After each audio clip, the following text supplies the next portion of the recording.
Good evening, my dear friends. Hello. Today we're going to review a new game that's called Trans-Siberian Railway Simulator.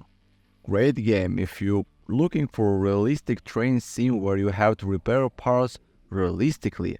But if you want something fast-paced, it's not for you. Most missions will take you 1 hour to complete, especially in story mode with the mafia missions. Could use some variety, like really used to changing cabins to change drive side. A fun simulator. The physics are not exactly the best, so don't expect physics and derailments and locomotive handling along the lines of derailed woolly, but all the same, it's a fun game and they kept hitting management and survival elements. Make for the instant challenge. Plus, you get the opportunity to operate all the switch gear in the cabin, and you can walk sort the locomotive and operate the compressors and etc. There is also My Summer Car vibe, and the game has locomotive parts such as bearing, brake, suspension, heating level, etc. all have damage and wear and will need to be replaced. If you don't want the full flat mafia experience, you can choose to play in the middle ground survival mode, or even step down to just simulator mode with no survival elements and simply complete the fridge task, taking various consists from station to station. The game also doesn't hold your hand too much, blows out the red signal. Too bad, now you might find yourself in a head-on collision situation. On the other hand, if you do manage to derail, it does at time held the protection with a mission failed, overall which is a bit of shame. The developer seems quite active so far in fixing bugs and issues, which is good to see. In my experience, the save game, auto-save experience in Robust, and I am totally honest, it has saved my hide a few times. After setting some keyboard blinking for a train control, I had a great experience with the game so far. Trains are fairly easy to drive. If a more advanced system will be implemented, it might be an idea to keep the simplified controls as an options.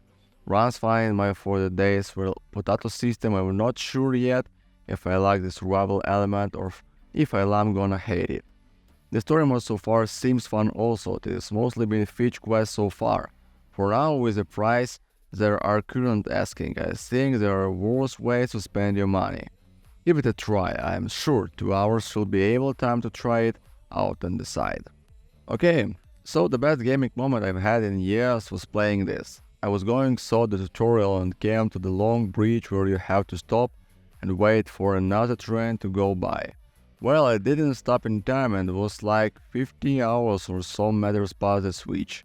I could see the oncoming train and realized that I was going to have to move my train backward pretty quickly. Started flipping switches trying to get my train moving backward, but still couldn't figure out why I wasn't moving. More panic with the other train getting closer and closer. Couldn't figure out why I wasn't moving backward. Looked up my game, saw that there was no way I was going to get the train away as fast as I could. Looked back just in time to get the game over stand of the wicked train. I didn't stop loading for a few minutes. Epic job on immersion in the game and epic job making a tragic but hilarious moment like the possible. Apart from the development and management of the VL10 locomotive, Trans-Siberian Railway Simulator is a typical semi-finished playway game that fits perfectly into the publisher's previous portfolio. Accordingly, it's full of stupid bugs. The implementation is terrible even with a maximum setting, and the English dubbing Greek-spoken Russian accent would have been embarrassing even the 18 sections movie. The listed problems could individually deter anyone from counting, let alone together, yet here I am. And instead of getting upset, I'd rather head back into train compartment and drink an ice-cold vodka. You just can't help but love this wonderful abomination, whose only really flaw is that it may never make it past the early exit track log. The game moves very well, but you only have one locomotive that transports goods and helps the mobsters in one way or another.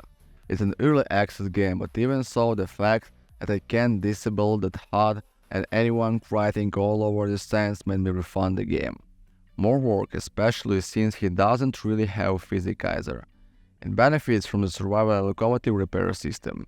Please escape from the inscriptions that are in front of us.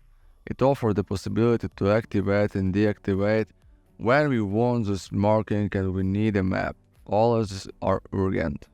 Fun survival / electric train sim / mafia game. The world is very bare and simple, each mission is unique, which I really appreciated. The train mechanics have a lot of potential. Right now the biggest implementation is how each part wears down quickly and must be replaced with the purchased parts. But I still would recommend this game, because it has a good idea and I was waiting for it since the first announce. I do understand that it is fresh and has a lot of upgrades ahead, but hopefully they would make it better.